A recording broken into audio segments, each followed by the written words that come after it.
बुद्ध को दो जगह पढ़ना है, एक फर्स्ट पेपर के हिसाब से और एक सेकंड पेपर एथिक्स के हिसाब से। तो फर्स्ट पेपर और एथिक्स दोनों तरीके से आपको भगवान बुद्ध को पढ़ना है, बुद्ध के विचार पढ़ने हैं। तो ये लिस्ट आपने देखी होगी, भगवान बुद्ध के प्रमुख शिष्य। ये प्रीलिम्स के हिसाब से पूछी जा सकती है, ठीक है। चलिए शुरू करते हैं। भगवान बुद्ध को बहुत अच्छे से पढ़ना इसलिए जरूरी है क्योंकि ये जो प्रश्न है भगवान बुद्ध से जुड़े हुए, ये दोनों जगह आएंगे।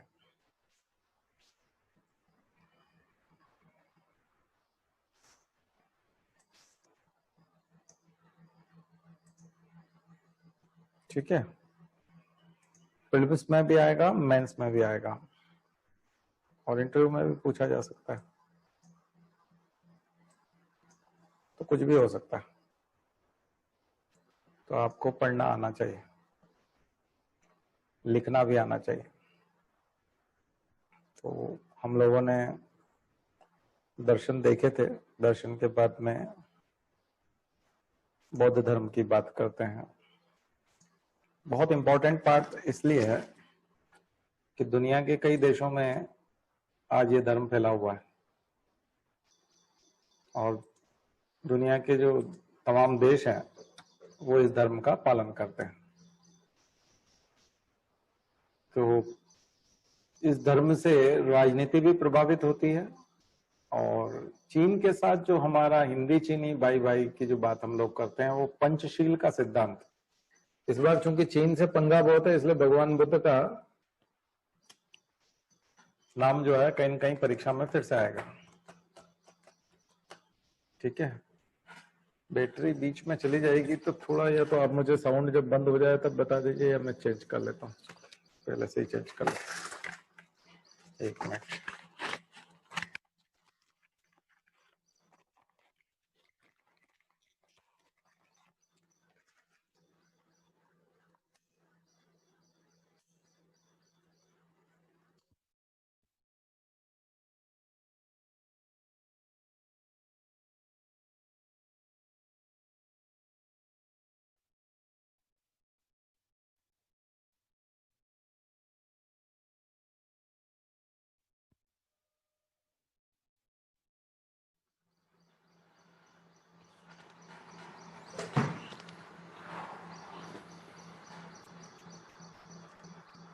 तो आवाज आ रही है?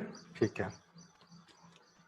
तो भगवान बुद्ध को इसलिए करना पड़ता है क्योंकि दो प्रश्न तो आपके प्रीलिम्स में, एक प्रश्न तो है ही, एक क्वेश्चन आपका प्रीलिम्स में बहुत कई बार दो आते हैं। बौद्ध धर्म से दो प्रश्न आ जाते हैं, एक तो पक्का आएगा, एक से तो हम इनकार कर ही नहीं सकते, मतलब आएगा ही। कभी कभी दो भी आते हैं। तो बौद्ध धर्म जो है हमको पहले तो भगवान बुद्ध के जीवन परिचय के रूप में पढ़ना पड़ता है, लेकिन जो एमपीपीएससी मेंस है जो बच्चे दे रहे हैं वो लोग देखेंगे कि एमपीपीएससी मेंस में भगवान बुद्ध का जीवन परिचय नहीं पूछा जाता, दरअसल उसके विचार पूछे जाते हैं। आपने देखा होगा जो प्रश्न आए हैं वो थोड़े से विचारों में से हैं, सिद्धांतों में से हैं। बौद्ध धर्म के सिद्धांत क्या है, तो सिद्धांतों के प्रश्न बनते हैं। तो चलिए सबसे पहले भगवान बुद्ध की जीवनी। इससे पहले मैं आपको सजेस्ट करूंगा कि आप भारत एक खोज के जो दोनों एपिसोड हैं वो जरूर देख लीजिएगा, भारत एक खोज के एपिसोड्स, ठीक है। किससे जुड़े हुए?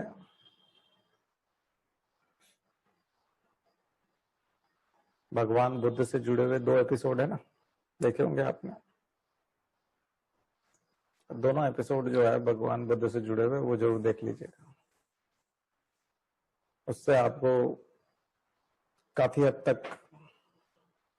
अब यहाँ जो प्रश्न आते हैं वो कहाँ से आते हैं? अभी जो मैं आपको बता रहा हूं ये एमपीपीएससी या यूपीएससी प्रीलिम्स के हिसाब से पहले हम लोग देख लेते हैं कि उनका जन्म कहाँ हुआ था। तो लुम्बिनी, उसको अभी रुमेंदई कहते हैं। वहां जो इसके इनके जन्म के बारे में जो लेख है वो अशोक का शाक्यमुनि लेख है। इसमें भूमिकर घटाने का जिक्र भी है। तो ये हुए उनके जन्म के बारे में। पिता इनके थे शुद्धोधन। गण होते थे। गण किसको बोलते थे? जो छोटे छोटे जो कबीले थे उन कबीलों को गण कहा जाता था। ये शब्द आपने चाणक्य सीरियल में देखा होगा। जिन लोगों ने चाणक्य सीरियल नहीं देखा है वो चाणक्य सीरियल भी देख सकते हैं। जिनको 2-3 साल बाद परीक्षा देनी है या 1 आध साल बाद एग्जाम देना है, अभी टाइम है उनके पास 1 साल का, तो वो लोग चाणक्य सीरियल भी देख लें। बहुत कुछ सीखने को मिलेगा आपको। और अब तो इंडियन कल्चर है, बीजेपी कभी जानी नहीं है, हमेशा सत्ता में रहेगी ऐसा लगता है। और संस्कृति प्रधान प्रश्न जो है वो धीरे धीरे बढ़ेंगे बाद में। भारतीय संस्कृति को समझना चाहिए। और कम्युनिस्ट शासन कभी आएगा नहीं, ऐसा नहीं लगता। कम्युनिस्ट शासन बहुत मुश्किल है।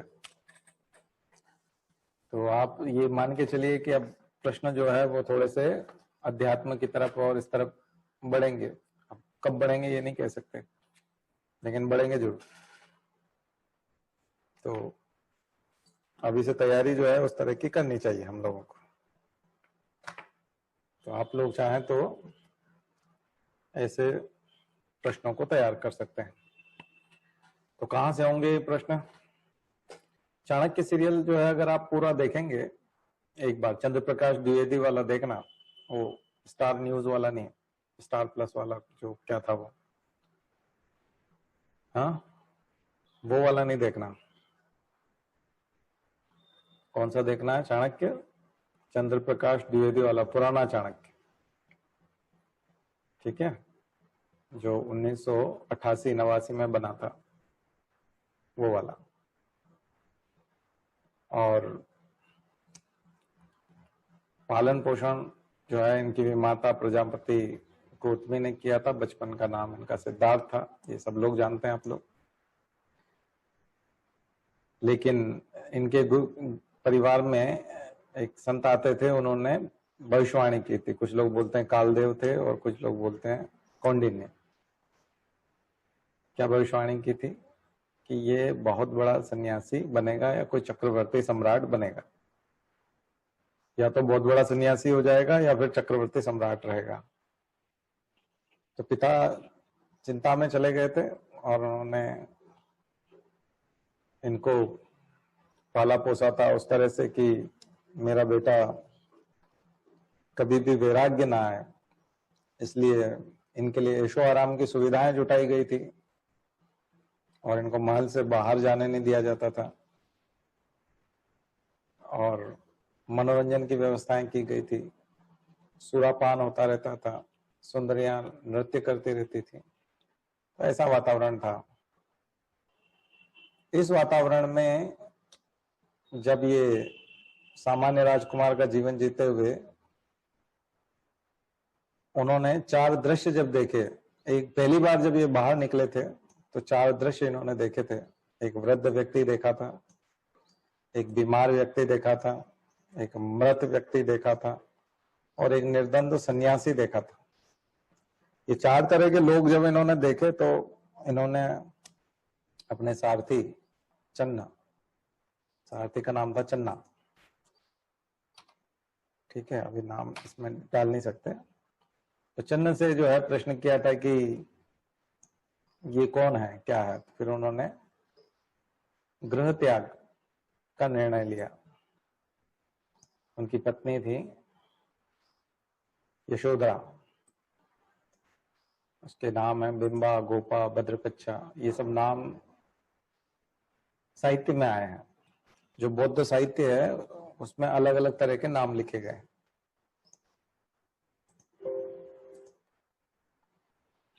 तो पुत्र का नाम था राहुल, और इस तरह से उनका जीवन बदला। उन्होंने ग्रह त्याग किया 29 वर्ष की आयु में। घोड़े का नाम पूछा जाता है कई जगह, प्रीलिम्स में पूछ लेते हैं कि जिस घोड़े पे बैठ करके उनका सारथी छोड़ने गया था, घोड़े का नाम क्या था? तो कंथक था, सारथी का नाम चन्न था। तो सर्वप्रथम जो उन्होंने दीक्षा ली वो आलार कलाम के आश्रम में ली। सांख्य दर्शन के आचार्य थे, वैशाली के पास में। नोट्स आपके पास होगा, तो नहीं होगा तो आप यहाँ स्क्रीनशॉट ले सकते हैं या नोट कर सकते हैं। और यहाँ उन्होंने उपनिषद पढ़े थे, उपनिषदों की शिक्षा प्राप्त की। बाद में राजगृह के पास रुद्रक रामपुत्र गए और योग की शिक्षा ली। उरुवेला गए, 5 ब्राह्मण के साथ पहुंचे और निरंजना नदी के किनारे पीपल वृक्ष के नीचे कठोर तपस्या गया। उरुवेला जो नाम है वो गया का है, बोध गया। अभी हम उसको इस नाम से जानते हैं, बोध गया। नदी जो है, एक और नाम बताओ निरंजना नदी का, एक और नाम क्या है? जल्दी से, जिन लोगों ने बुद्ध को पढ़ रखा है, निरंजना नदी का एक और नाम बताओ। जल्दी से लिखो कमेंट बॉक्स।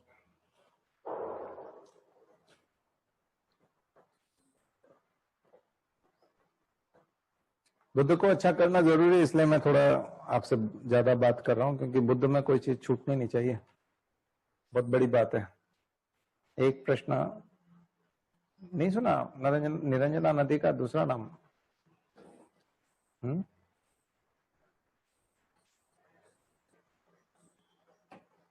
फल्गु नदी। सुना था किसी ने? तो पहली बार सुन रहे हो? कितना लोगों ने पहली बार सुना है? कोई जवाब ही नहीं दे रहे भाई, क्या बात? सुना है, ओके। 6 वर्ष के कठोर तपस्या के बाद असंतुष्ट गौतम कुछ नर्तकियों का गीत सुन करके मध्य मार्ग की तरफ प्रेरित हुए और सुजाता के हाथ खीर खाई। इसके कारण उनके 5 ब्राह्मण साथी साथ छोड़कर सारनाथ चले गए थे। तो ये घटना है उनके जीवन की।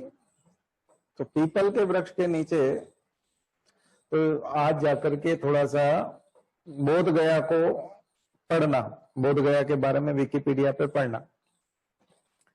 चलो मैं निकालता हूं उसको, ताकि आपको क्या पढ़ना है आपको पता चले।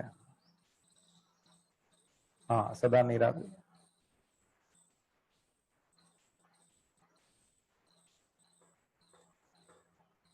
मैं बताता हूं आपको बोध गया को क्यों पढ़ना चाहिए।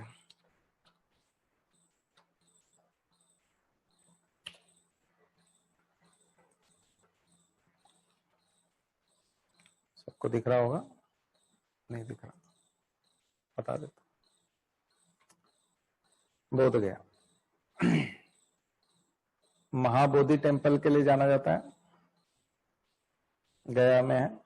यहाँ वो बोधि ट्री है, ये वाला, जिसके नीचे ज्ञान प्राप्त हुआ था भगवान बुद्ध को। मैं विकिपीडिया से निकाल के बता रहा हूं, लेकिन क्या है कि ये भी बड़ी इंपॉर्टेंट चीज है। कई चीजें हमको समझ में नहीं आती है, तो हमने भी ध्यान लगाया इसमें। 1 घंटा यहाँ बैठे हैं इस पेड़ के नीचे। हाँ, यही है, वही पेड़ है ओरिजिनल। इसकी शाखाएं बहुत हो गई, इसको सपोर्ट बहुत दे रखा है अभी। मैं भी गया हूँ इस पेड़ के नीचे बैठने के लिए, और वही ओरिजिनल पेड़ है अभी। ये इसको सपोर्ट दे रखा है, देखो जगह जगह से, ताकि ये टूट न पाए। कितने साल पुराना पेड़ है, अंदाजा लगा सकते हो। भगवान बुद्ध बैठे थे इसके नीचे। इसको चारों तरफ से घेर रखा है, निर्माण कर दिया है इसके नीचे बहुत। और इसके नीचे कई लोगों के दीक्षा होते रहते। ये जो स्थान बना हुआ है या मंच बनता है, और यहाँ सामान्यतः बहुत बहुत बौद्ध भिक्षु रहते हैं, ये ऐसा खाली खाली रहता नहीं है। मैं गया था उस दिन, तो एक फंक्शन चल रहा था और बौद्ध भिक्षु जो है वो किसी को दीक्षा दे रहे थे, तो मंत्रोच्चार चल रहे थे बहुत। तो ये जो जगह है इसका बड़ा महत्व है। और यहाँ जैसे ये लिखा हुआ है, कुछ लिखा है देखो, चक्रमण रथ, नहीं क्या है, कोई दूसरा लिखा हुआ है, दक्रमरा रथ, ऐसा कुछ नाम है। यहाँ जितने नाम लिखे हुए हैं वो भी इंपॉर्टेंट है, वो सारे नाम भी आपको याद होने चाहिए। ज्यादा बड़ा करेंगे तो स्क्रीन में आएगा नहीं वैसे भी। तो महाबोधि टेम्पल का महाबोधि ट्री, इस देखो सब जगह महा लगेगा। महा छोटा मोटा काम नहीं है, हर चीज में महा लगता है।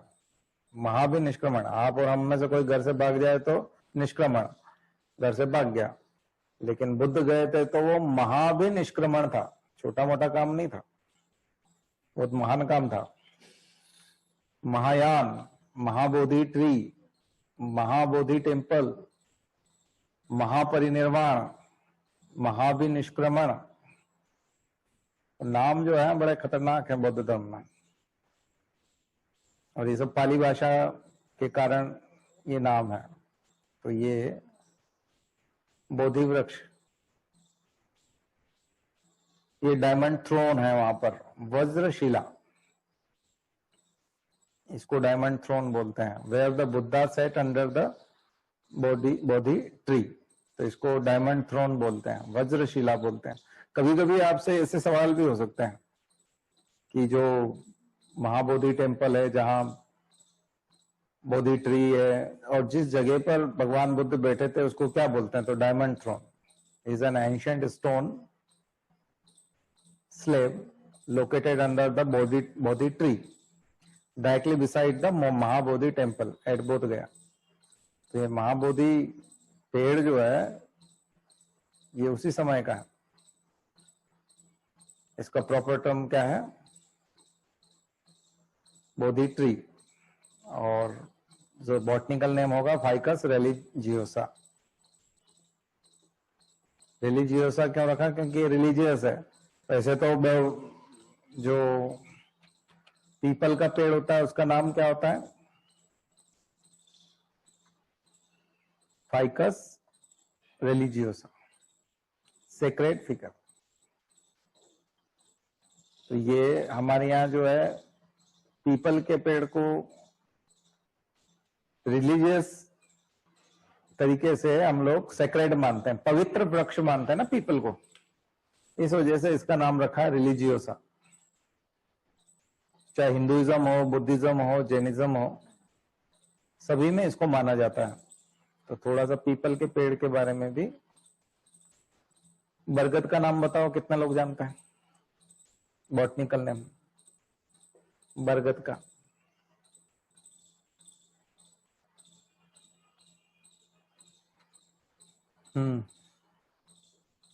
बताओ हिमांशु, क्या बोल रहे हो?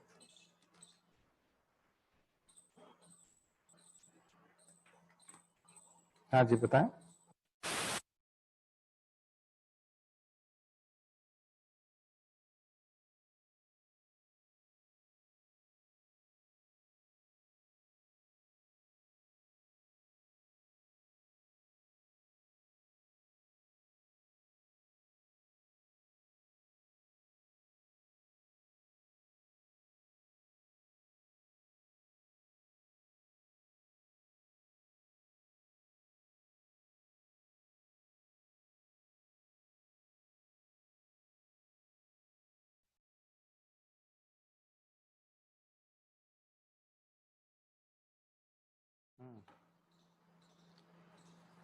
बताओ किस?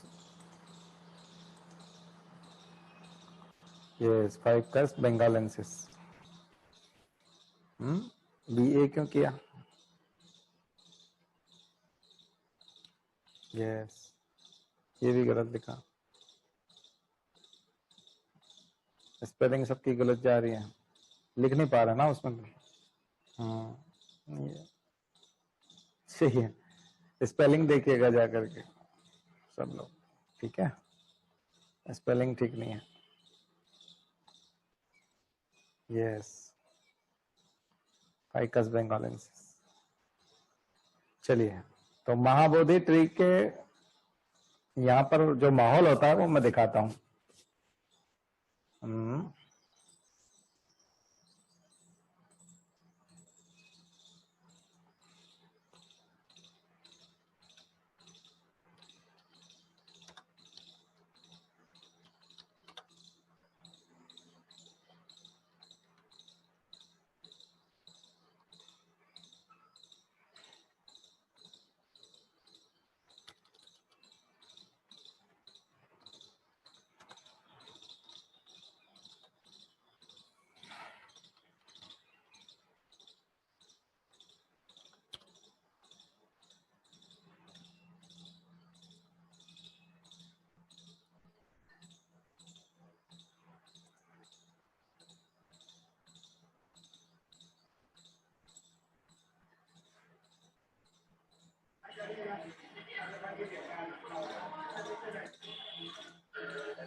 ये माहौल होता है अभी वहाँ।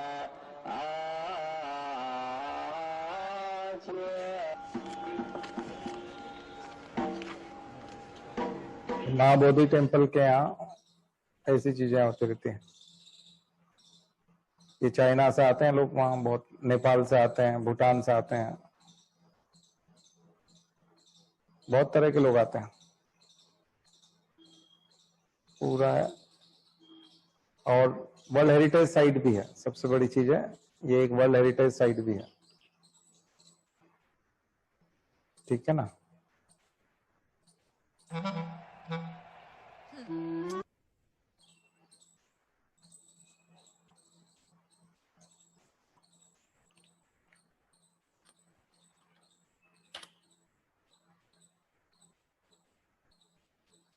इसमें नहीं आ रहा इतना।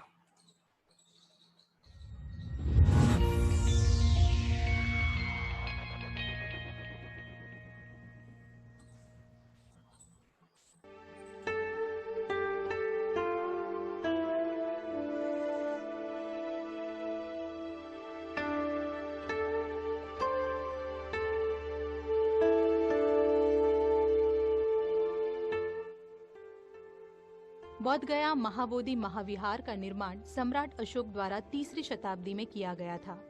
बाद में कनिष्क ने इसको विस्तारित किया।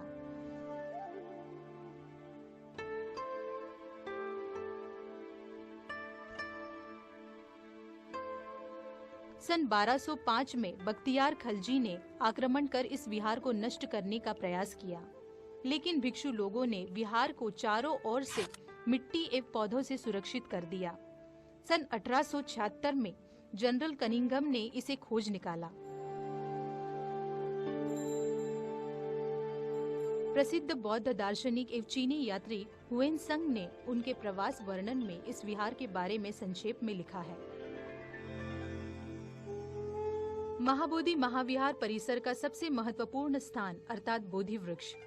बोधि वृक्ष पीपल का वह वृक्ष जिसके नीचे बैठकर ही तथागत गौतम बुद्ध को ज्ञान प्राप्त हुआ था, जो बोध गया में लगा हुआ है। वह अपनी पीढ़ी का चौथा वृक्ष है और यह 134 साल पुराना है। वह वृक्ष जिसके नीचे तथागत गौतम बुद्ध को ज्ञान प्राप्त हुआ था।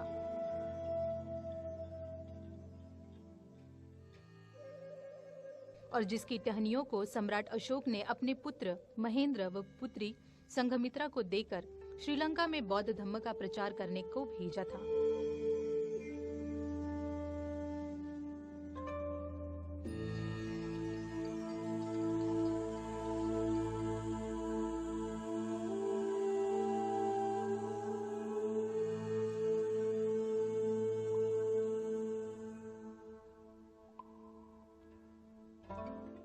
सम्राट अशोक की एक वैश्य रानी तिष्य रक्षिता ने चोरी छुपे उस समय कटवा दिया था। जब सम्राट अशोक दूरवर्ती प्रदेशों की यात्रा पर गए हुए थे। लेकिन कुछ ही वर्षों के बाद उस कटे हुए बोधि वृक्ष की जड़ से एक नया वृक्ष उग आया। यह दूसरी पीढ़ी का वृक्ष था और यह लगभग 800 सालों तक मौजूद रहा।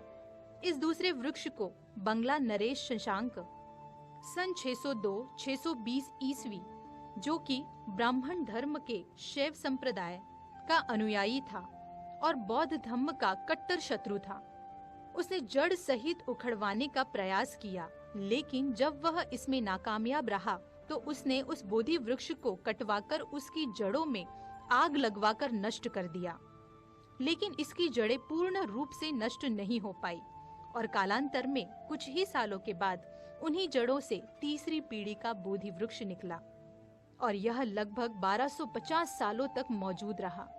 सन 1876 में यह वृक्ष एक प्राकृतिक आपदा का शिकार होकर नष्ट हो गया। तब लॉर्ड कनिंघम ने सन 1880 में श्रीलंका के अनुराधापुरम से बोधि वृक्ष की शाखा को मंगवाकर इसे बोध गया में पुनः स्थापित कराया, जो इस पीढ़ी का चौथा बोधि वृक्ष है।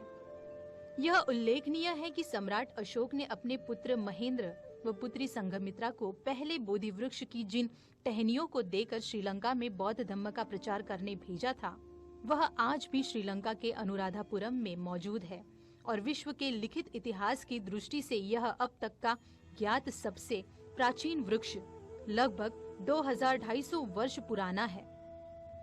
आज जो बोधि वृक्ष यहाँ पर दिखाई देता है वह इसका चौथा धड़ है। इसके किनारे पर एक चबूतरा है जिस पर बुद्ध के चरणों के निशान बने हैं। इसको वज्रासन कहा जाता है। धार्मिक ग्रंथों के मुताबिक यहाँ पर 7 दिन बिताए थे। कहा जाता है कि ज्ञान प्राप्ति के बाद करीब 7 दिनों तक वह इस वृक्ष को खड़े होकर एकटक देखते रहे थे।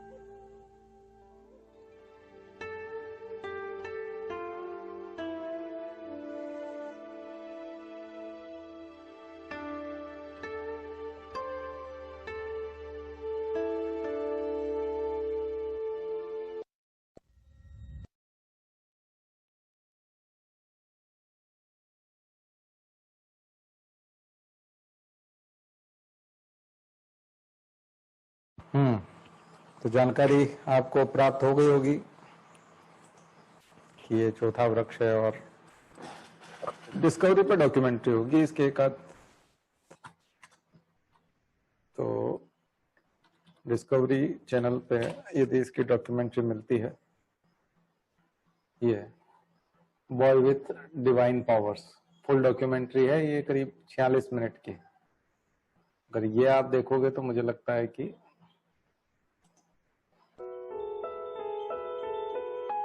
Nepal, the birthplace of Buddhism. A magical and mysterious land in which legends such as the fabled Shangri-La and about how the body ये आप देख सकते हो। और बुद्ध के और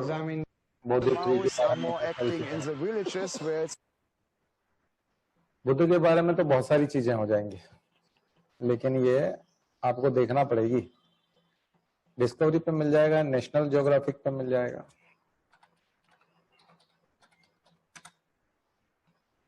नेशनल ज्योग्राफिक पे भी हो सकता है।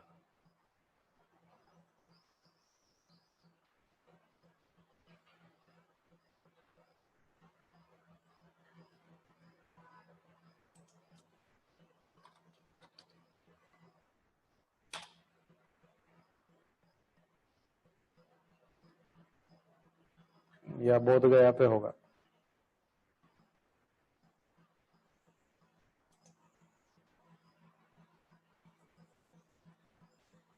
To Buddhism. The sites are all related to the historical figure of Gautama Buddha.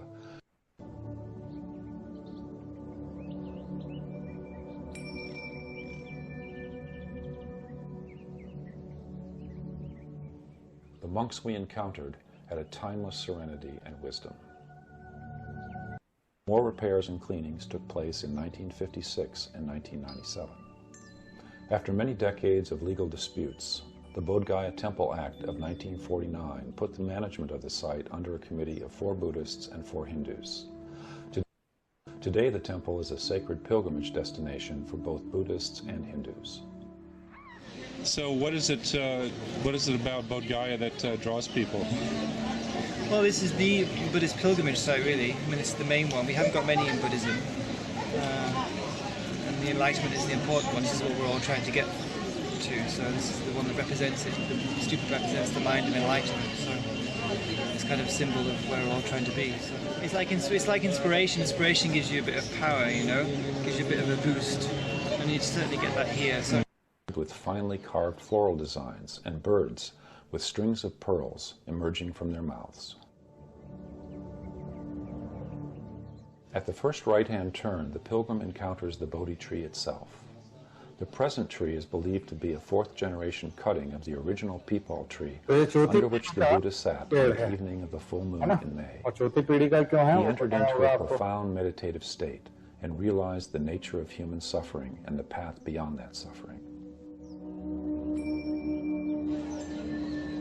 ये ऐसा घुमाता रहता है, पता नहीं क्या बहुत गर्म है, इसको क्या बोलते हैं, किसी को पता हो तो नाम बताना।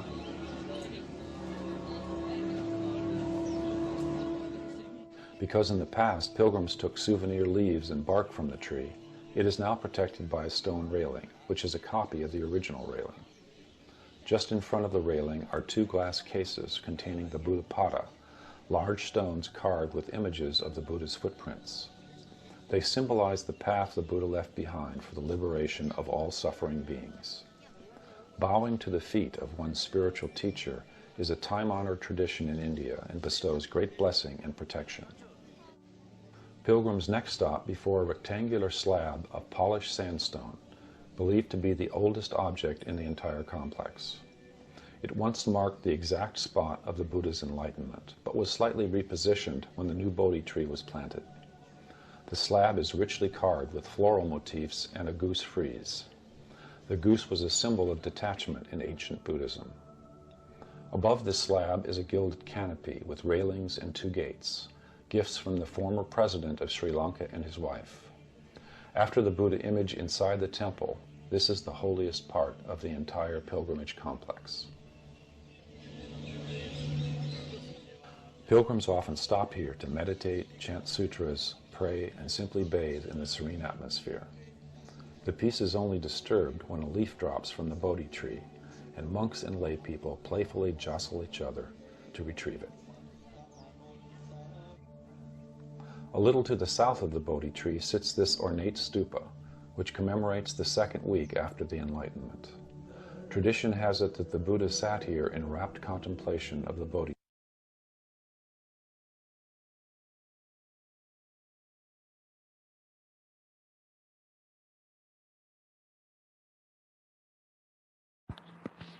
ये वो विहार है अनिमेष लोचना, अनिमेष लोकन या अनिमेष लोचन, द प्लेस ऑफ अनविंकिंग गैजिंग, यानी जिन्होंने बिल्कुल अपने जो आंख की पलकें हैं बिल्कुल झपकाई नहीं थे, अनविंकिंग, बिना पलकों को झपकाए 7 दिन तक after enlightenment lord Buddha spend the 2nd week in meditation here. तो ये पेड़ जो है, इस पेड़ से थोड़ी सी दूरी पे, यानी कि 50 फीट की दूरी पे या 100 फीट मान लें, नहीं 50 मीटर, 50 मीटर की दूरी पर लगभग जो है आपको ये जगह मिलेगी। इस जगह को लिखा है अनिमेष लोचन। अनिमेष लोचन मतलब अपनी पलकें झपकाए बिना यहाँ 1 सप्ताह तक बुद्ध ने ध्यान किया था खड़े खड़े, और इस पेड़ को धन्यवाद दिया था कि इसके नीचे मुझे ज्ञान प्राप्त हुआ है। कमाल का पेड़ है ये। तो उस पेड़ को धन्यवाद देना, तो ये बहुत बड़ी घटना मानी जाती है इतिहास की। तो आप अंदाजा लगा सकते हैं बुद्ध के बारे में। Tree, and that he did not blink during this time. Pilgrims do full prostrations in the direction of the stupa and Bodhi tree. The prostrations have long been a spiritual practice in ये Buddhism. इनका As प्रणाम one करने का Chinese तरीका master है बोधि tree को देखिए। explains, prostrations help our circulation. When you prostrate, प्रणाम blood करते हैं। flows to the head. After prostrations, your Surya thinking नमस्कार करता है। sharpens. Going down to the ground stretches your yoga spine इसी में and the शामिल है। flow of life energy. Qi improves. The slow movements of prostrations are mindful, and so you relax and your mind clears up. We bow to signify humility. ऐसे बहुत सारे We लोग वहाँ clasp our प्रणाम करते palms हुए again दिखेंगे and आपको prostrate to the Bodhi temple ground.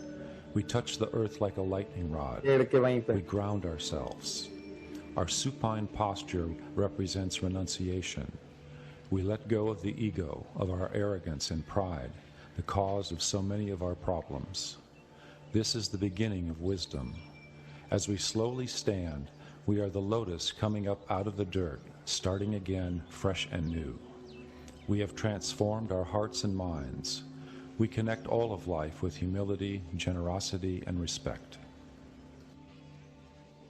Turning the corner to the right, the pilgrim ये जो मैं बता रहा था कंकमणा यानी कि एक तरह से cluster walk. Lord Buddha spend the third week here.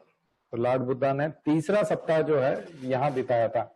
एक सप्ताह तो उन्होंने पेड़ के नीचे, एक सप्ताह अनिमेश लोचन, और lord Buddha spend the third week here walking up and down in meditation.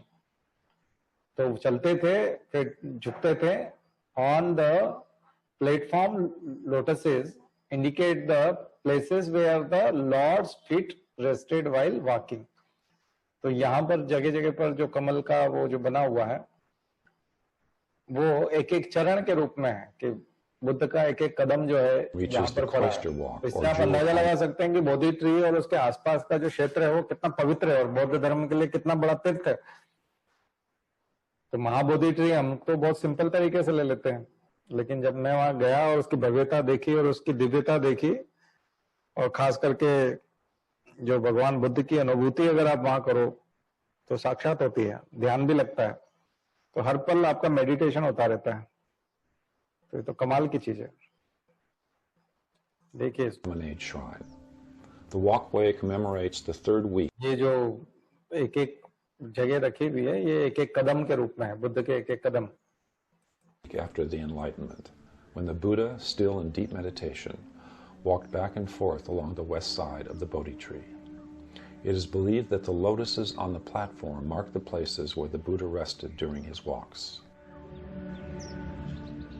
At the northwest corner of the complex, अगला चरण रत्नग्रह, रत्नगारा। रत्नगारा जो है the place of Buddhist contemplation. Lord Buddha spend the fourth week here in meditation, reflecting on the पाठन और the casual law. तो एक तरह से उन्होंने कैजुअल लॉ पढ़ा था, पठन किया था उसका, पाठन है ना। तो ये चौथा सप्ताह जो है भगवान बुद्ध का मेडिटेशन यहाँ बीता था इस जगह पर। is ये the बोधि jewel ट्री के of आसपास ही पूरा महीना बीत जाएगा commemorates आपका। the Buddha's fourth week after his enlightenment. तो Today, there are only a few walls remaining of the original structure and various stupa shrines. Here, the Buddha contemplated Abhidharma, his advanced teaching on conditional relations. Tradition has it that his body emanated dazzling rays of indigo, golden, red, white, and tawny, as he considered this subtle teaching in a nearly omniscient state. In the temple's outer courtyard are more than 200 large stone stupas. Buddha icons from throughout Asia adorn the shrines. The stupas are the reconstructed remains of the thousands of votive shrines built as offerings by pilgrims over the centuries. The larger stupas, made from stone and bricks, were built by wealthier pilgrims and royalty. The smaller stupas were made from clay and represent the offerings of monks and poorer pilgrims. Pilgrims hope to accumulate karmic merit from these offerings. At the north end of the outer courtyard are a series of finely carved stone panels. They depict scenes from the Buddha's life, including his birth. यहाँ पर जो मूर्तियां बनी हुई हैं ये सारी मूर्तियां उनके जीवन की गाथा बताती। तो भगवान बुद्ध के जीवन में कब क्या क्या आता रहा, और उनके जीवन को बताती है, कहानियां पूरी, उनका विवाह और फिर उनका घर से निकलना, तो ये सब बात के His mother's लोगों ने death बनाया while he was an infant, his first adult encounter with suffering, his escape from his father's palace, his period of extreme self-denial. अब ये बुद्ध की तपस्या करते करते जो ये हालत हो गई थी, आंखें सब अंदर चली गई थी, हड्डियां निकल आई थी। अब आप सोच रहे हैं एक सप्ताह यहाँ खड़े हैं, एक सप्ताह पेड़ के नीचे बैठे थे, एक सप्ताह यहाँ से निहार रहे हैं, एक सप्ताह वहां जाकर के परिक्रमा कर रहे हैं, तो फिर हालत कैसी हो गई होगी अंदाजा लगा सकते हैं। तो हड्डियां निकल आई थी सारी। ये बुद्ध का तपस्या करते हुए, तो बुद्ध की तपस्या समझ में आई ना, आत्मज्ञान की प्राप्ति, बोध हो गया उनको, इसलिए बोधि वृक्ष। किस चीज का बोध हो गया कि मैं क्या हूं, मैं कौन हूं, किस लिए आया हूं और मुझे क्या करना चाहिए, इस बात का बोध हो गया।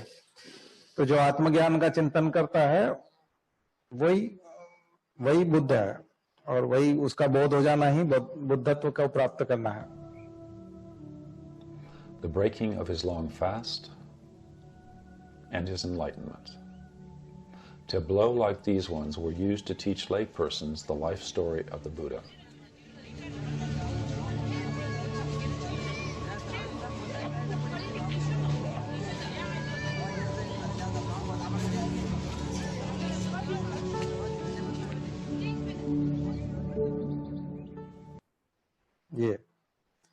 ये लॉर्ड बुद्धा का चौथा सप्ताह है। अजापाला निग्रोधा ट्री, ये बनियान ट्री है, ये बरगद का पेड़ है। इस जगह पर भगवान बुद्ध ने 5वां सप्ताह बिताया था अपना एनलाइटनमेंट के बाद। और he replied to a Brahmana that only by one's deed one becomes a Brahmana, not by birth। यानी ब्राह्मण जो है कोई जन्म से नहीं होता। ये सब उपदेश जो है उन्होंने एक तरह से यहां दिया था रिप्लाई। अजापाला निग्रोधा ट्री, बनियान ट्री, बरगद का पेड़ था ये। तो 5वां सप्ताह यहाँ बीता था। तो ये नोट्स जो है ये आपको इधर उधर नहीं मिलेंगे, ये यहाँ इतने अच्छे On से the नहीं eastern मिलेंगे। end of the outer courtyard is a shrine commemorating the Buddha's 5th week after his enlightenment. Here he taught a Brahmin priest that only by good deeds does one become a Brahmin, not by birthright. The Buddha's teaching was revolutionary in that it transcended traditional caste. अब वो बुद्ध ने जो है उस समय में कितनी बड़ी बात कहते थे कि ब्राह्मण जो है जन्म से नहीं होता, ब्राह्मण बनना पड़ता है। तो कितनी खतरनाक बात थी। उस जमाने में ये बात बोल देना तो बहुत रिवोल्यूशनरी था और बहुत बड़ा चैलेंज भी था, क्योंकि ब्राह्मण जो थे उत्तर वैदिक काल में तो उत्तर वैदिक काल में आकर के ब्राह्मणों ने तो बहुत ही ज्यादा अति कर दी थी, अंधविश्वास और कुरीतियां और बहुत सारी चीजें फैला दी थी। तो उसी के खिलाफ जो है ये आंदोलन था बुद्ध का। तो बुद्ध का एक तरह का जन आंदोलन था जो बाद में खुद ही धर्म बन गया। दरअसल ये एक वैचारिक आंदोलन था और परंपरागत रूढ़िवादी ब्राह्मण समाज के और वैदिक समाज के खिलाफ था, ब्राह्मण धर्म के खिलाफ था। तो मुझे लगता है कि इसको आपको सुनना चाहिए।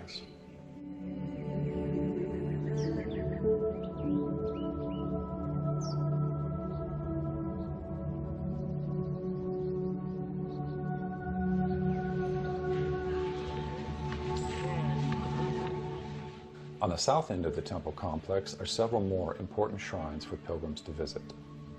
The first is a fragment of an Ashoka pillar, which used to stand near the eastern gate of the complex. The original pillar was surmounted by an elephant capital. It commemorates a famous story about one of the Buddha's past lives called the Elephant Jataka Tale. In the story, the Buddha incarnates as an elephant that displays exemplary loyalty and care for its mother. The next ये अगला है मुकालिंदा lake. ठीक है, तो the Lord Buddha spend the 6th week in meditation here while he was meditating. A severe thunderstorm broke out to protect him from the violent wind and rain. Even the creators came out for his safety. तो ये तो बहुत बड़ी बात थी। तो meditation करते हुए 7वां सप्ताह जो है भगवान बुद्ध ने यहाँ बिताया था, म्यूकालिंदा लेक। तो ये इतनी चीजें जो है आपने नहीं पढ़ी होगी ना, बोधि ट्री या बोध गया के ऊपर। तो बोध गया को जब आप देखोगे या ऐसी कोई डॉक्यूमेंट्री देख An लीजिए, important site is the Mukalinda Lake, which commemorates where the Buddha spent फिर his आपको 6th यहाँ week मिलेगा। after his enlightenment. While in deep meditation, a violent thunderstorm broke out, and the serpent king Mukalinda wrapped himself around Siddhartha and extended his hood over his head, so that the Buddha's तो यहाँ जो आपको ये जो चिन्ह मिलता है कि बहुत बड़ा तूफान बारिश आई थी, तो उसको बचाने के लिए जो है किसकी रोज गड़बड़ करते हो तुम, क्यों अनम्यूट कर देते हो भाई? तो ये जो है स्नेक हेड ऊपर आ गया था, देखो, उनको बचाने के लिए। तो ये वाला जो सीन है, ये कहानी है यहाँ पे है, 6ठे सप्ताह वाली। The actual site of this event is in a small village about a mile away, but this memorial statue has been placed in this tank so that it is more accessible to pilgrims. फिर आ जाइए, The last major site last जो site है जहां पर 7वां सप्ताह बीता था meditation का, वो था राज्य तना, राज्य अतना, द काइंड ऑफ फॉरेस्ट्री। क्या था यहाँ पर? At the end of meditation, 2 merchant, Tapussa and Vallika, offered rice cake and honey to the Lord and took refuge Buddham Sharanam Gacchami, Dhammam Sharanam Gacchami और Sangam Sharanam Gacchami. Sangha was not founded then. तो उस समय में बुद्धम शरणम गच्छामि और धम्मम शरणम गच्छामि, उस समय तक संघ बना नहीं था, इसलिए 2 वाक्य जो है ये दिए गए थे। राज्य तना, मुझे लगता है कि आपको is back within the main temple complex. अच्छी to the स्टोरी लगी होगी है। It was here under the Rajyatna tree that Lord Brahma convinced the Buddha to teach the Dharma to humanity. The Buddha initially had grave doubts that anyone would understand the wisdom he had realized under the Bodhi tree. Brahma appeared to him and said, "Let the happy one teach the Dharma. There are beings with but little dust in their eyes who, if they do not hear the Dharma, will decline, while if they do, will grow in wisdom." After careful consideration, the Enlightened One decided to teach all who would listen. All that remains of an ancient shrine that once stood at this place is this foundation and Buddha image.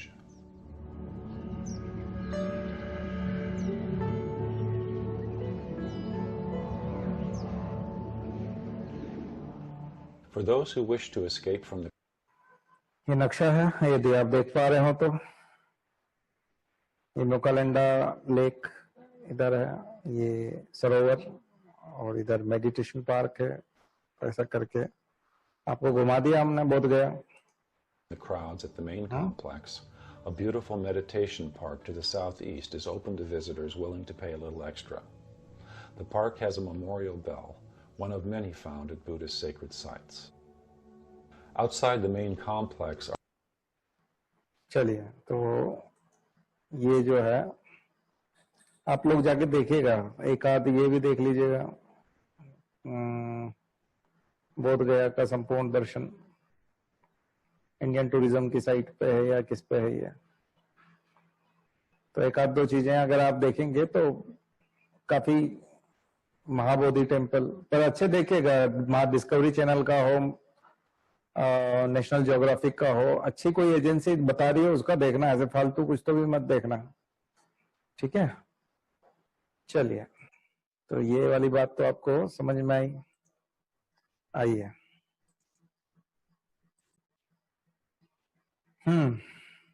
तो निरंजना नदी के किनारे people वृक्ष के नीचे कठोर तपस्या आरंभ कर दी। 6 वर्ष के पश्चात कठोर तपस्या से असंतुष्ट गौतम कुछ नर्तकियों का गीत सुन मध्यम मार्ग की ओर प्रेरित हुए और 35 वर्ष की आयु में वैशाख पूर्णिमा की रात 49 दिन की साधना के बाद उन्हें ज्ञान प्राप्ति हुई। इस अवधि में असुर कामदेव ने तपस्या में व्यवधान भी डाला। ज्ञान प्राप्ति के बाद वे बुद्ध कहलाए। उन्हें दुख के कारणों का पता लग गया। बुद्ध मतलब जागृत आत्मा, जिसे दुख का कारण पता लग गया। बुद्ध के अन्य नाम है तथागत, का मतलब होता है जो सत्य की प्राप्ति करे। शाक्य मुनि भी कहा जाता है भगवान बुद्ध को, जो शाक्यों के गुरु थे, इसलिए उनका नाम शाक्य मुनि भी है। माना जाता है कि सबसे पहले तपस्वी और मल्ली नामक 2 बंजारों, 2 व्यापारी लिखे थे ना वहां पर, को उपदेश देकर के उन्होंने अपना अनुयायी बनाया था। वही जगह जहां उन्होंने उनको, जो जगह थी अभी आपको 2 लोगों के नाम बताए थे, तपस्वी और मल्ली, और यहाँ पर उन्होंने संगम शरणम बुद्धम शरणम गच्छामि, धम्मम शरणम गच्छामि। निर्वाण का मतलब होता है बाती का बुझ जाना, यानी कामनाओं का अंत होना। कामनाओं का अंत हो जाए तो जीते जी निर्वाण हो सकता है। तो उसके लिए निर्वाण प्राप्त करने के लिए मरना जरूरी नहीं है। कई लोग बोलते हैं निर्वाण हो गया मतलब मर गए। कामनाएं अंत हो गई तो भी निर्वाण प्राप्त हो जाता है, आपकी कामनाएं नहीं बची। सो निर्वाण प्राप्त करने के बाद वे ऋषि पत्तन गए, सारनाथ गए, जहां 5 ब्राह्मण सन्यासियों कौंडिन्य, आंज, अजसी, बप्प, बद्दी को पहला उपदेश दिया। तो उनके तो जो शुरू के स्टूडेंट्स हैं जिनको उन्होंने लेक्चर दिया, केवल 5 ही थे। 5 को ही उपदेश दिया उन्होंने। ये घटना धर्म चक्र प्रवर्तन कहलाती है। नाम बड़े जबरदस्त है भाई, चेंज थोड़ा ध्यान रखिएगा।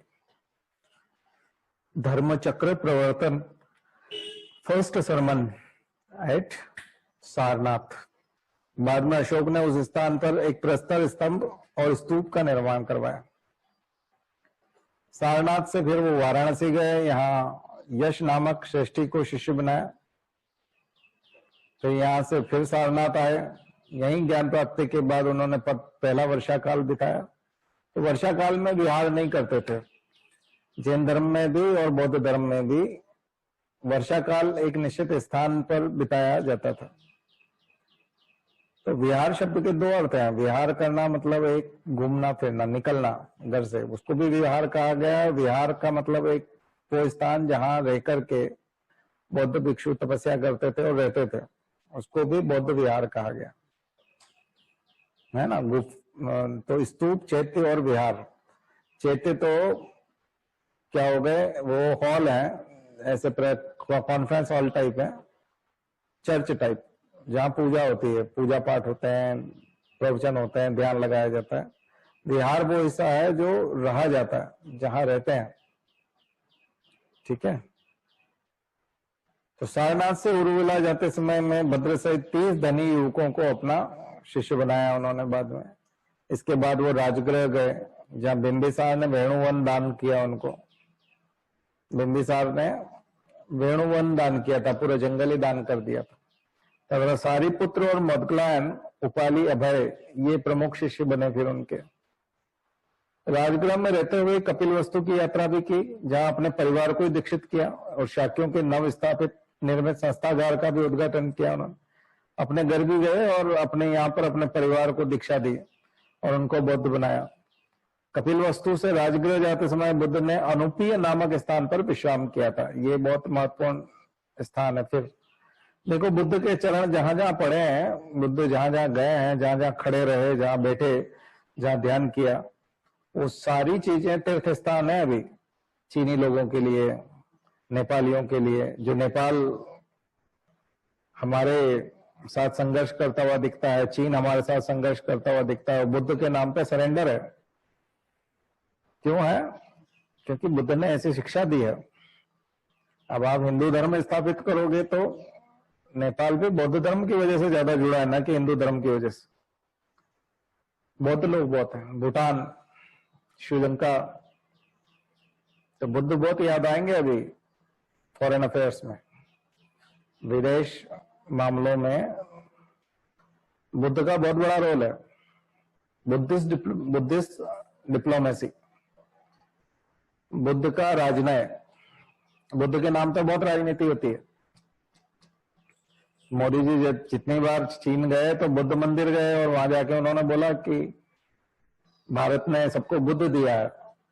और जब मैंने आपको बताया था वेस्ट में जाते हैं, वो पश्चिम में अमेरिका, यूरोप वगैरह जाते हैं तो गांधी का नाम लेते हैं कि भारत ने गांधी दिया है। तो जो यूरोप और अमेरिका है, तो भारत का जो पश्चिमी हिस्सा है, भारत के पश्चिम में जो देश पड़ते हैं वो गांधी को मानते हैं, और भारत के पूर्व में जो देश पड़ते हैं वो बुद्ध को मानते हैं। तो हमारी पूरी डिप्लोमेसी बुद्ध और गांधी पर टिकी हुई है। राम, कृष्ण, हनुमान, शंकर, ये जितने भी भगवान हैं, पूरी दुनिया भारत को नहीं जानती इनके नाम से। भारत को अगर जानते हैं पूर्व के देश, तो बुद्ध के नाम से जानते हैं, और बुद्ध के नाम पे वो सरेंडर भी हो जाते हैं। और हमारे प्रधानमंत्री भी हमारे हिंदू भगवानों का नाम नहीं लेते, बल्कि बुद्ध का नाम लेकर के उनसे सहायता प्राप्त करते हैं, बातचीत शुरू करते हैं। और यही बातचीत जो है नेहरू ने भी की थी, पंचशील का सिद्धांत अपनाया था। पंचशील, शांतिपूर्ण सहअस्तित्व, युद्ध नहीं होना चाहिए, बुद्ध होना चाहिए, युद्ध नहीं बुद्ध। तो हमारे चीन के साथ हमारा युद्ध नहीं होना चाहिए, बल्कि बुद्ध होना चाहिए, शांति से बात होनी चाहिए। तो किस तरह से होती है वो राजनीति में होती है। तो वही चीज नेहरू ने की थी, वही चीज मोदी ने की थी, और कोई प्रधानमंत्री आ जाएगा तो भी वही करेगा, क्योंकि वहां बुद्ध के मंदिर हैं।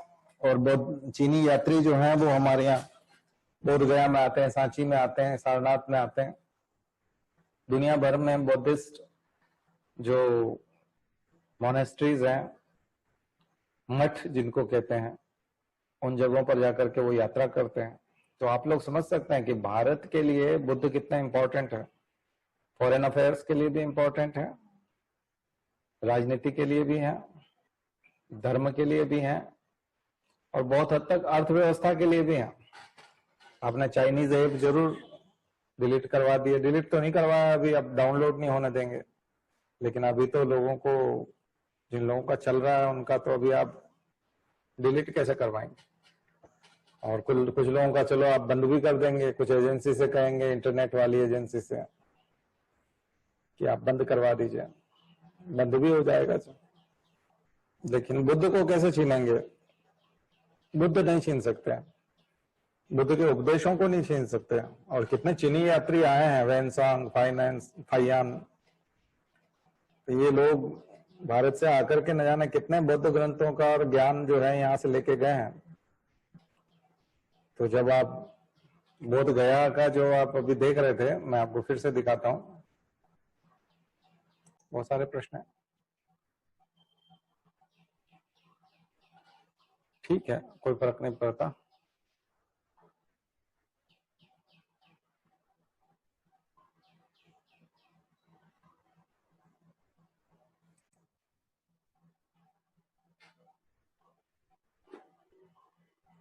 एक मिनट, मैं जो आपको दिखा रहा था बोध गया वाला, बोधि ट्री वाला,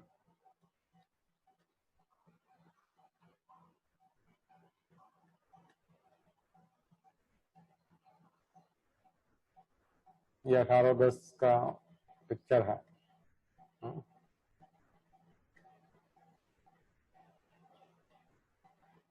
ये एक जगह और है, बोधि पलंका।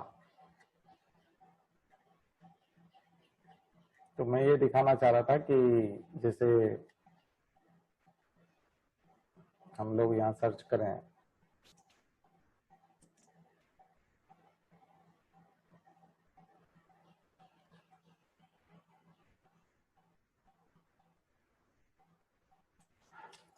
प्रज्ञा पारमिता, प्रज्ञा पारमिता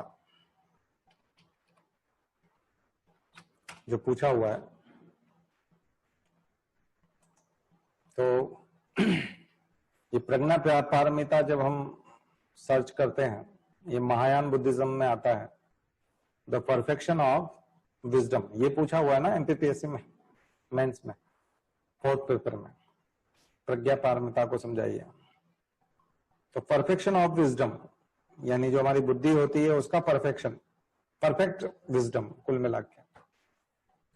तो ये प्रज्ञा पारमिता को जब आप विकिपीडिया पे जाके देखोगे तो आपको इंग्लिश में भी बता रहा है, संस्कृत में बता रहा है, बर्मीज में बता रहा है, चाइनीज में बता रहा है, जापानीज में इसको क्या कहते हैं, खमेर में क्या कहते हैं, कोरियन में क्या कहते हैं, मंगोलियन में क्या कहते हैं, सिंहली भाषा में क्या कहते हैं, और टिबेटन में क्या कहते हैं, थाई में क्या कहते हैं, और वियतनामीज में क्या कहते हैं। इससे आप अंदाजा लगा सकते हैं। प्रज्ञा पारमिता शुद्ध शब्द है पाली भाषा का और भारत से निकला है, और संस्कृत में भी प्रज्ञा शब्द का अर्थ निकलता है, हम गायत्री परिवार में खूब नाम लेते हैं। और यहाँ कितनी लैंग्वेज, आप विकिपीडिया पे जाते हैं तो इतनी लैंग्वेज में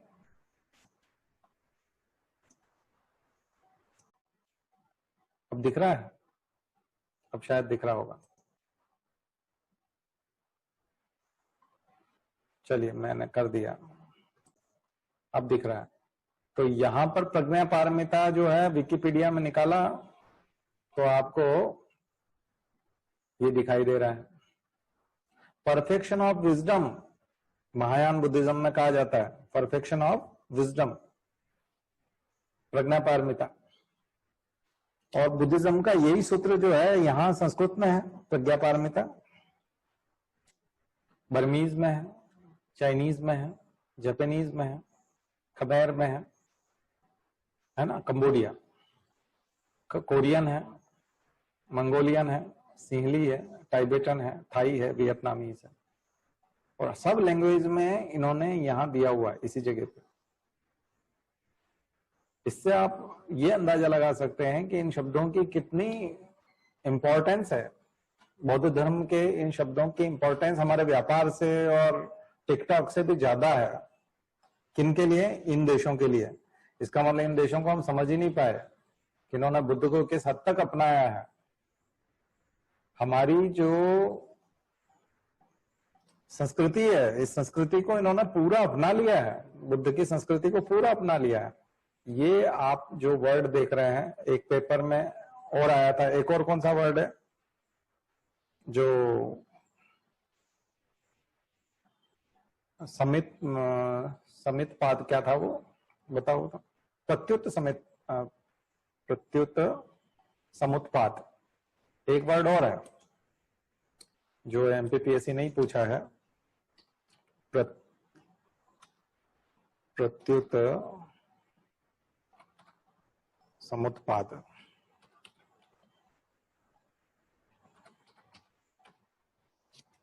प्रत्युत समुत्पाद।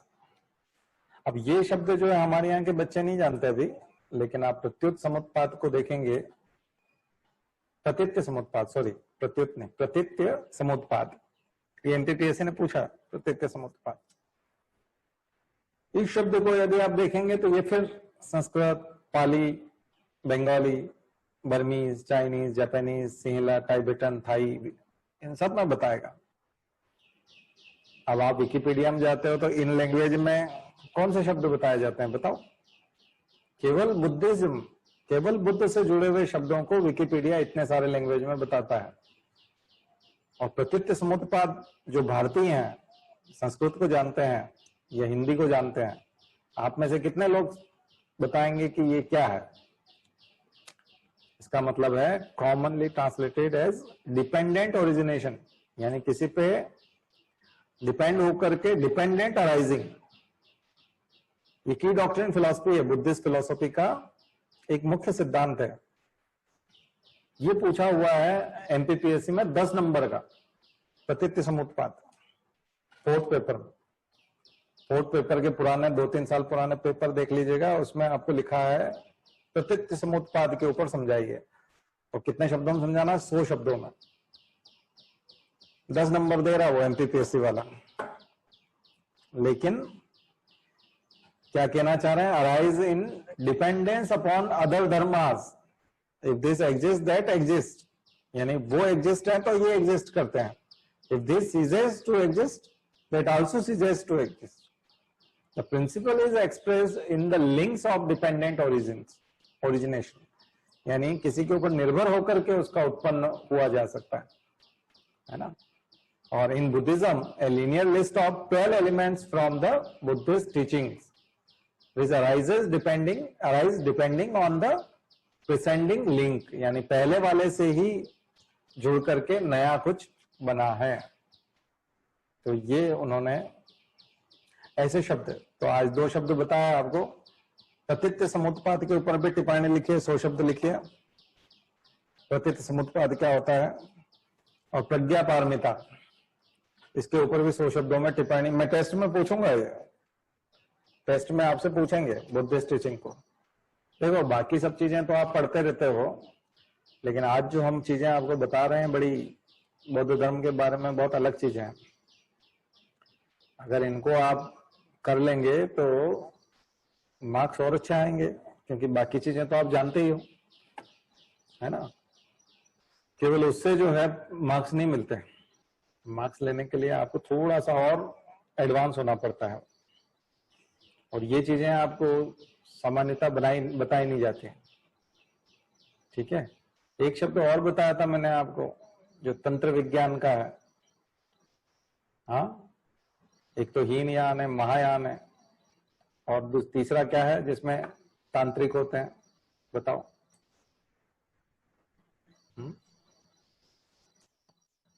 सर वज्रयान। वज्रयान, तो वज्रयान का कौन सा बताया था आपको? कौन सी किताब थी, कौन सा सिद्धांत था?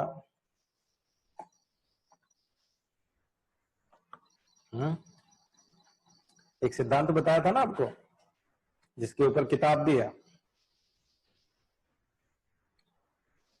किताब भी बनी है बौद्ध धर्म की, भूल गए?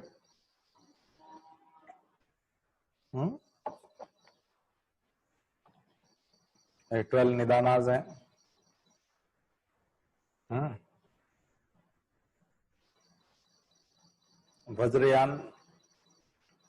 वज्रयान के ऊपर एक बुक बताई थी ना,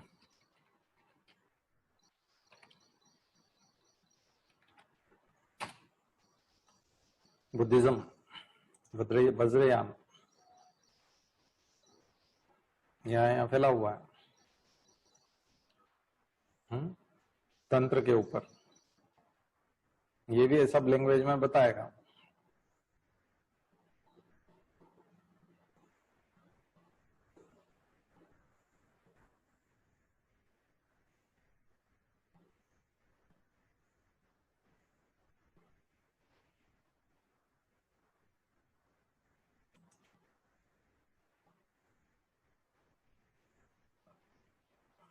मुझे नाम याद नहीं आ रहा, आप कुछ याद दिला नहीं रहे हो।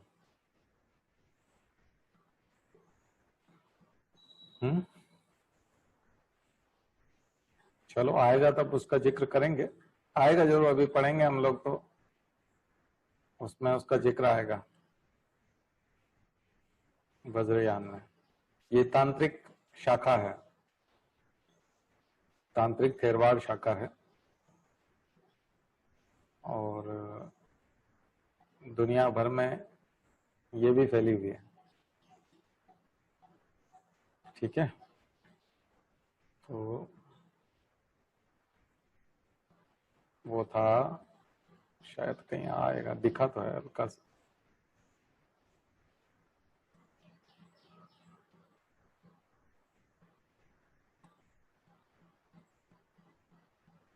किताबें कौन कौन सी बनी हुई है इसकी, ये देखो टेक्स्ट में, कंपाइल्ड बाय अभ्यंकर गुप्ता, वज्रावली है एक तो, एक तो वज्रावली है किताब, एक ये है महावैरोकण तंत्र, एक है वज्र शेखर सूत्र। आपने से कोई बता रहा? मैंने तो 2-3 बार क्लास में बताया, आप साल हो जाता है ना। हाँ, जीवक चिंतामणि नहीं, जीवक चिंतामणि पता नहीं, शायद हाँ जीवक चिंतामणि होगा, देख लेते हैं। जीवक चिंतामणि,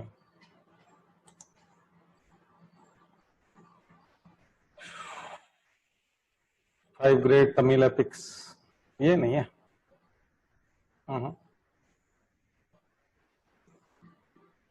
ये है, ये नहीं, ये तो जीवक चिंतामणि तो अलग चीज है। जीवक चिंतामणि नहीं है, वो कोई दूसरी किताब है। चलिए खैर, हो जाएगा। चलें फिर से उसी में, अपने वाले में, नोट्स में। चलिए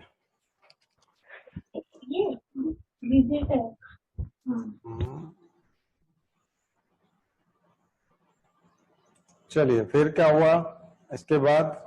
उनका देवदत्त, बुद्ध का चचेरा भाई, जिसने उन पर 3 बार हमला किया, उसको भी आनंद को साथ ले बुद्ध से मिला और बौद्ध धर्म में दीक्षित हुआ, है ना। तो चचेरा भाई जिसने हमला किया था, जानलेवा,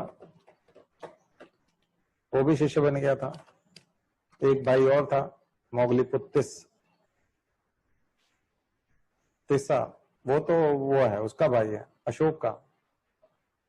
मोगलीपुत्तिस तिस्सा अशोक का भाई है, जिसने दीक्षा ली थी ना। राजगृह के बाद वैशाली गए, जहां लिच्छवियों द्वारा महावन में कुटाग्रशाला निर्मित किया कराया गया। यहीं पहली बार आनंद के कहने पर महिला को, पहली महिला गौतमी प्रजापति और दूसरी महिला आम्रपाली, संघ प्रवेश की अनुमति मिली और एक भिक्षुणियों का संघ बना था। पहले महिलाओं को शामिल नहीं करते थे, लेकिन पहली महिला गौतमी प्रजापति।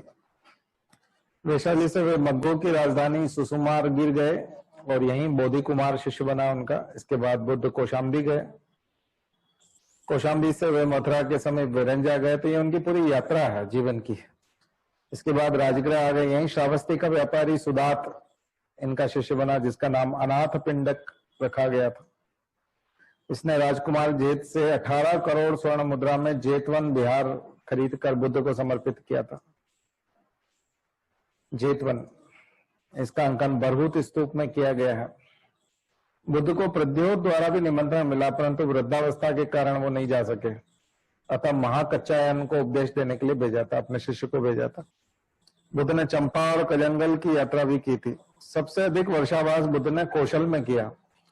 वर्षावास चातुर्मास करते थे, तो 4 महीने जो है वो किसी एक स्थान पर रुके रहते थे वर्षा काल में। तो कौशल में उन्होंने वर्षावास किया। प्रसेनजीत ने सपरिवार उनकी सदस्यता शिक्षिता ग्रहण की। यहीं के एक व्यापारी की पुत्री विशाखा ने उनकी शिष्यता ग्रहण की तथा एक विहार बनवाया था, पूर्वाराम नाम का। श्रावस्ती में अंगुलीमाल डाकू जो था, उसको शिष्य बनाया था। ज्ञान प्राप्ति के 20वें वर्ष में अंगुलीमाल मिला था उन्हें, जो लोगों की उंगलियां काट काट करके माला बना लेता था, ऐसा डाकू था।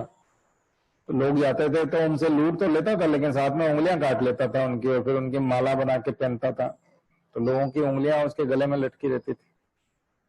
तो कौशाम्बी का शासक उदयन भिक्षु पिंडोला भारद्वाज के प्रभाव में बौद्ध हो गया था। उसने घोषिताराम विहार भिक्षु संघ को प्रदान किया। मल्ल की राजधानी पावा में चुंद नामक लोहार के आम्रवाटिका में ठहरे और यहीं पर सुअर का मांस खाने को उनको दिया था। तो सुअर का मांस खाने से वो बीमार हो गया, मातीसार हो गया, उनको बीमार हो गए, डिसेंट्री हो गई। तो 80 साल की उम्र में बुद्ध ने यहाँ पर सुअर का मांस खाने से, जो लोहार था उसने सुअर का मांस पका के दे दिया।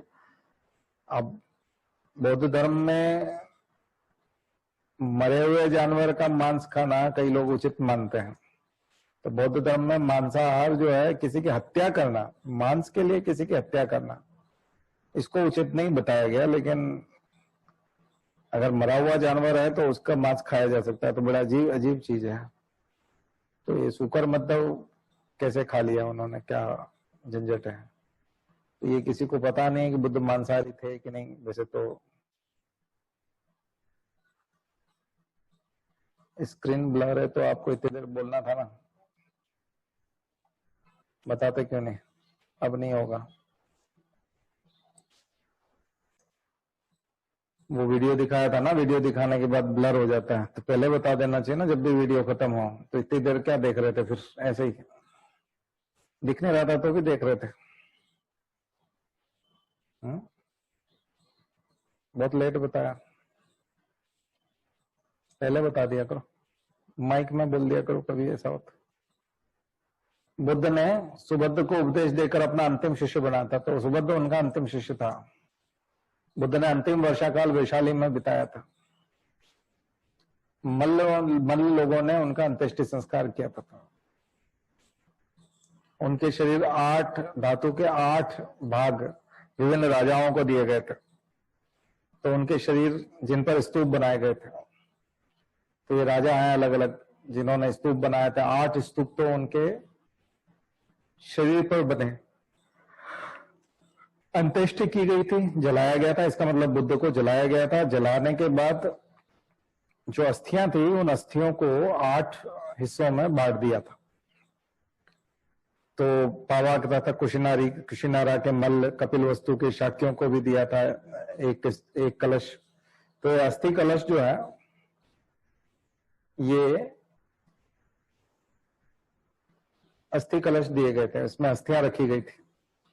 और वो अस्थियां जो है वो इन के द्वारा बनाए गए स्तूपों में विद्यमान है।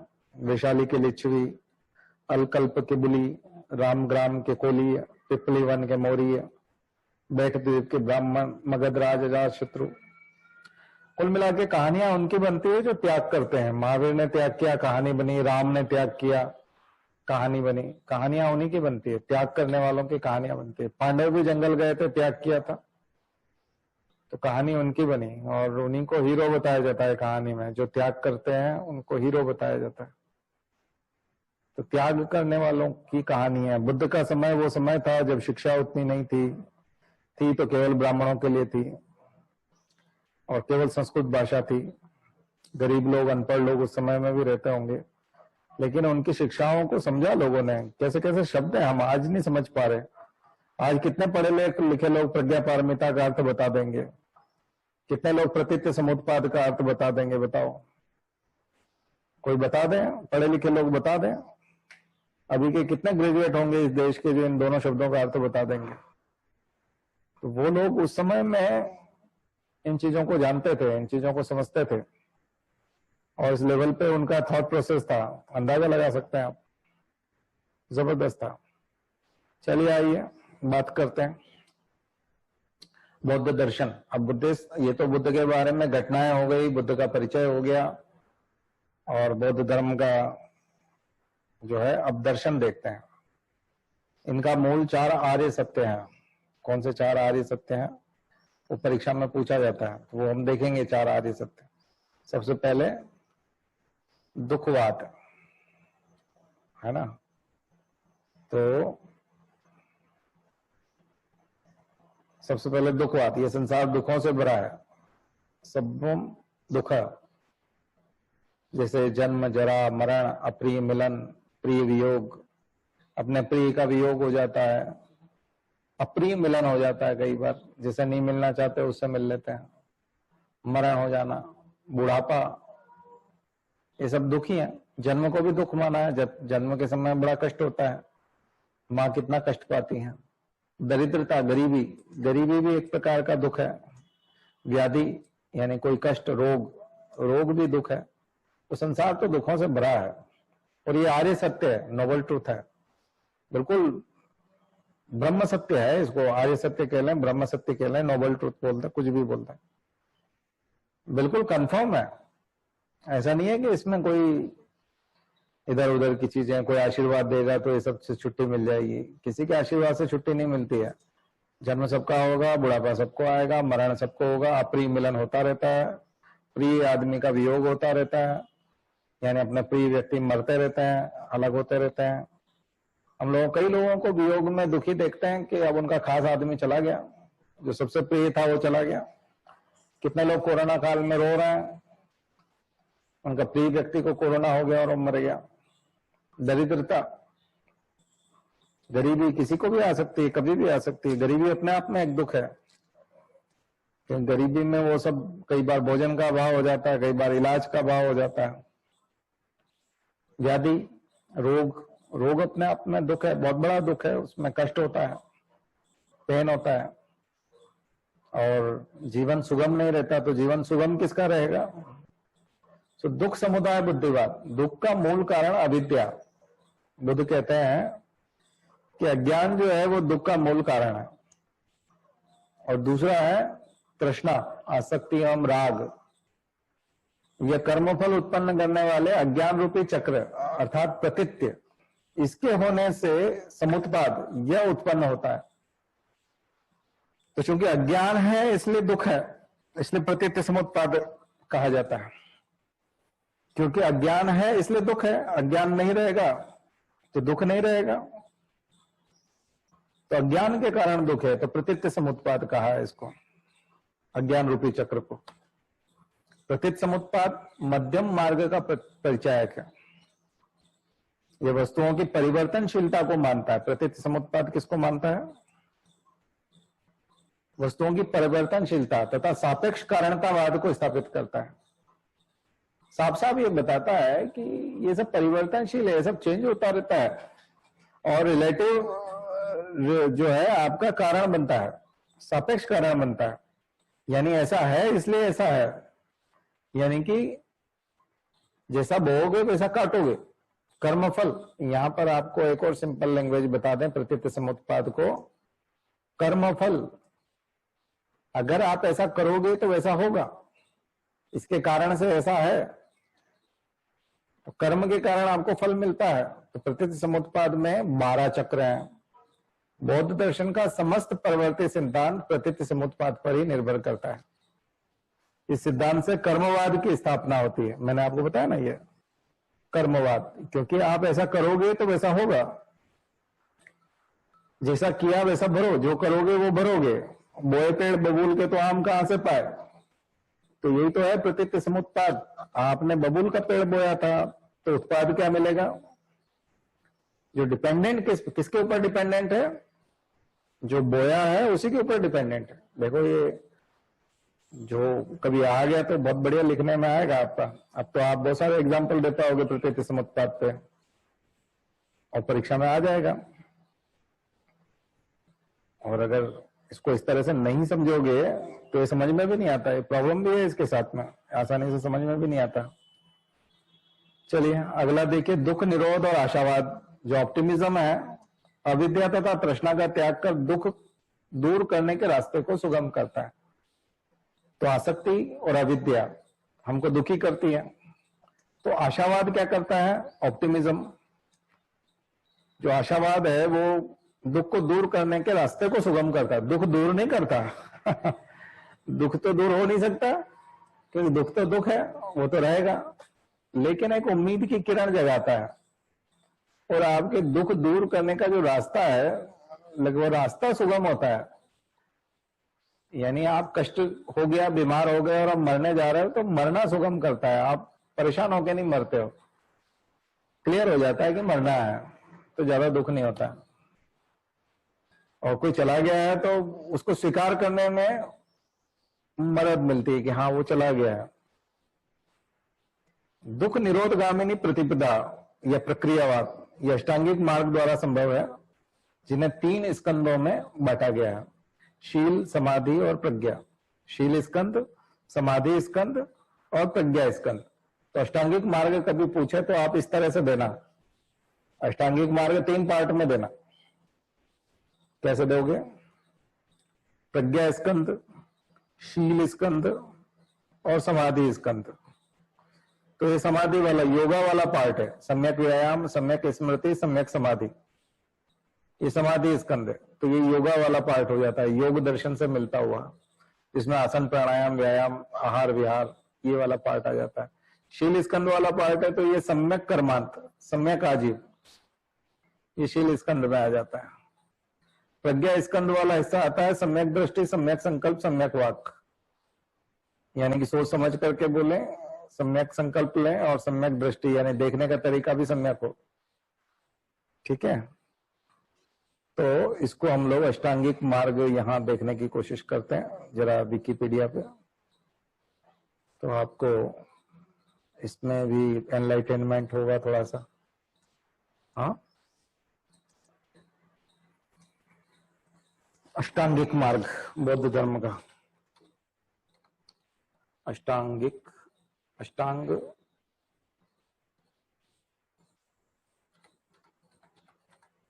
मार्ग, अष्टांग मार्ग हिंदी में है, विकी।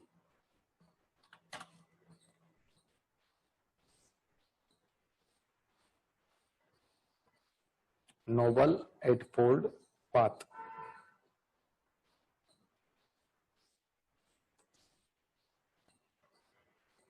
हाँ एटफोल्ड पाथ, नोबल एटफोल्ड पाथ। ये धर्म चक्र है, धर्मवील है, ये देखो ये सभी लैंग्वेज में बताएंगे नोबल एटफोल्ड पाथ। जब आप बौद्ध धर्म से जुड़ी हुई कोई चीजें सर्च करोगे तो विकिपीडिया आपको सभी धर्मों में यानी सभी भाषाओं में बताएगा, और इनकी भाषा में खोज लेंगे तो फिर इनकी भाषा का शुरू हो जाएगा।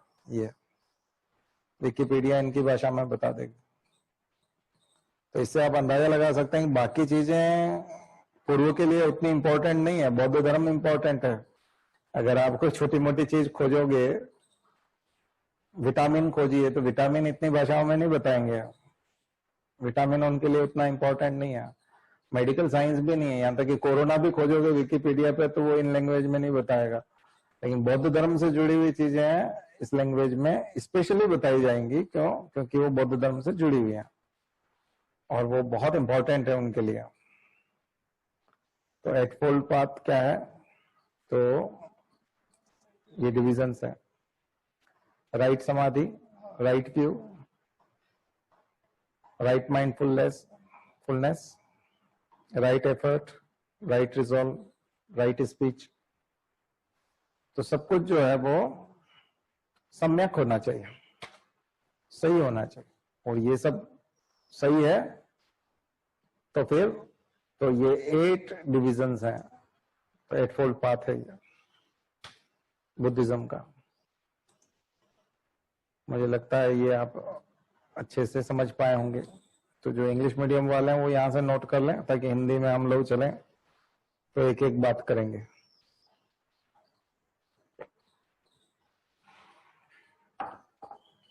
क्या बोल रहे हैं भाई?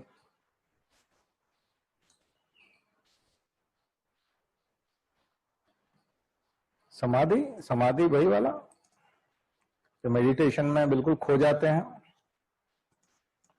उसी को समाधि कहेंगे ना। मेडिटेशन में पूरी तरह से खो जाना,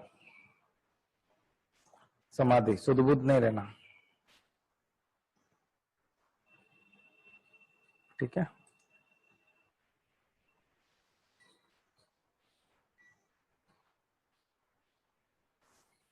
चलिए फिर चलते हैं इसमें, आ जाइए। तो ये इसमें डिवाइड कर लीजिएगा। आजीव मतलब प्रोफेशन,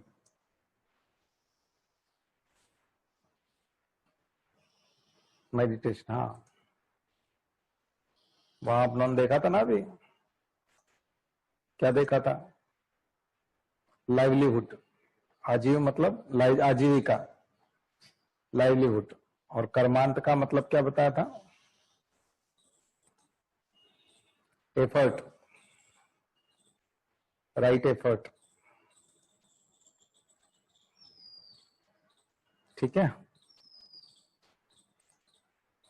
तो मुझे लगता है कि अष्टांग मार्ग जो है, अष्टांगिक मार्ग, 8फोल्ड पाथ, ये आपको समझ में आया होगा। इसको इंग्लिश में लिख लीजिएगा, इंग्लिश वाले। बौद्ध मत के प्रमुख दार्शनिक सिद्धांत, सबसे पहले आपको अभी बताया था, प्रतीत्य समुत्पाद, इसके होने से ये उत्पन्न होता है, वही यानी उसके ऊपर डिपेंड करता है। कर्मफल, यानी जैसा कर्म करोगे वैसा फल मिलेगा, यही प्रतीत्य समुत्पाद है। अच्छा काम करोगे अच्छा होगा, बुरा काम करोगे बुरा होगा। अनात्मवाद, यानी आत्मा नहीं है, तो आत्मा में विश्वास नहीं करते थे। जो वेद बोलते थे ना, वेद तो आत्मा बहुत बोलता है, जीवात्मा, परमात्मा, ये आत्मा वो आत्मा, तो वेदों की बात जो है वो ये नहीं करते थे, ये अनात्मवाद की बात करते। क्षणिकवाद, शरीर क्षण भंगुर है तथा 5 स्कंदों रूप, संज्ञा, वेदना, विज्ञान और संस्कार से बना है। तो शरीर किससे बना है ये बता रहे हैं, देखो।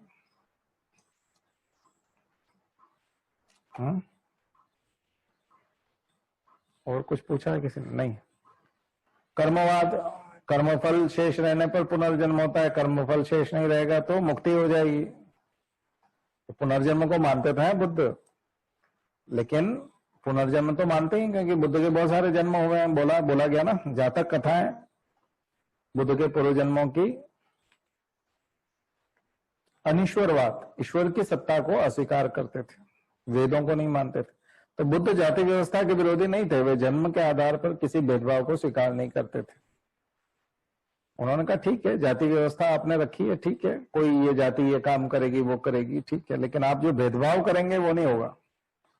उनके अनुसार भेद गुण, बुद्धि तथा कर्म के आधार पर होना चाहिए। अगर आपको भेद करना है तो बुद्धि उसके गुणों के आधार पर, बुद्धि के आधार पर और कर्म के आधार पर, जन्म के आधार पर नहीं होना चाहिए कि किसी का जन्म किसी निचली जाति में हो गया तो आप उससे भेदभाव करने लग जाएं। उसके गुण देखो, बुद्धि देखो और कर्म देखो वो कैसा है। और संघ का द्वार सभी जातियों के लिए खुला था, संघ का द्वार सभी जातियों के लिए खुला था। तो बौद्ध धर्म की 3 विशेषताएं हैं, अनित्यता, दुख और भाव शून्यता। अनित्यता, दुख और भाव शून्यता। बौद्ध दर्शन में यह सृष्टि बुद्ध चक्र और शून्य चक्र में विभाजित है।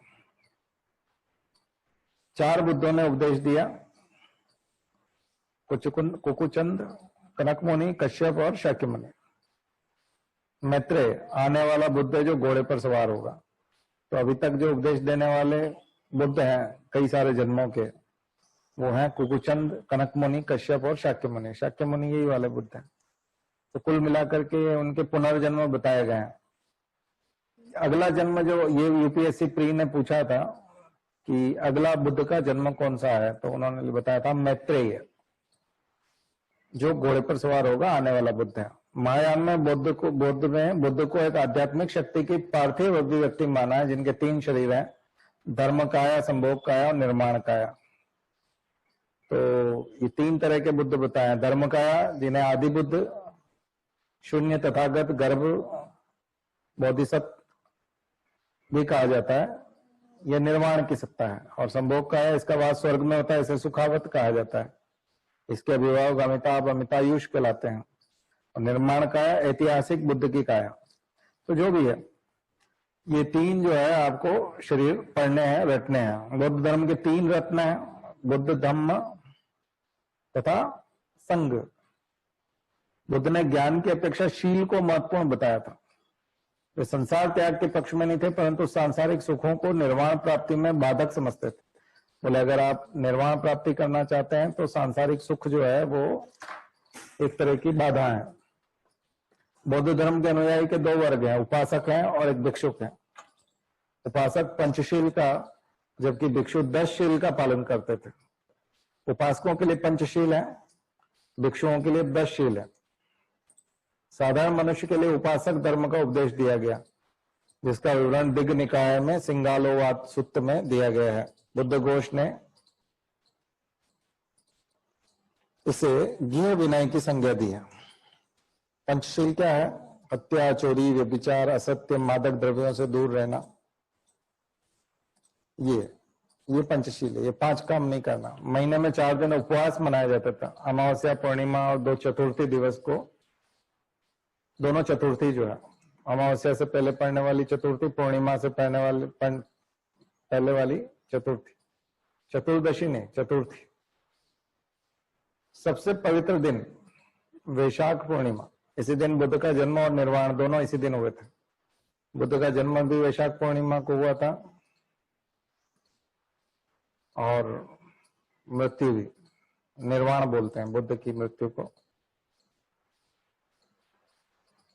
हाँ सही है, आते हैं। इन सारे इनकारनेशन नहीं पढ़ने हैं, खास खास पढ़ने हैं, बता देंगे कहीं होगा तो। शंकराचार्य पर बौद्ध धर्म के तर्क के प्रभाव कारण ही उन्हें प्रच्छन्न बौद्ध कहा जाता है। शंकराचार्य पर बौद्ध धर्म के तर्क का बहुत प्रभाव था, तभी तो वो बौद्ध धर्म से काफी शिक्षाएं उनकी मिलती भी हैं। अद्वैतवाद, दूसरा कोई नहीं है। तो कल बौद्ध संगीतियां और इनकी टेबल और वो सब करेंगे, कल करते हैं बाकी का हिस्सा। आज यहीं तक करते हैं। मुझे लगता है बौद्ध धर्म का कुछ कुछ समझ में आया होगा, छोटी छोटी चीजें हैं। चलिए पढ़ेंगे और हम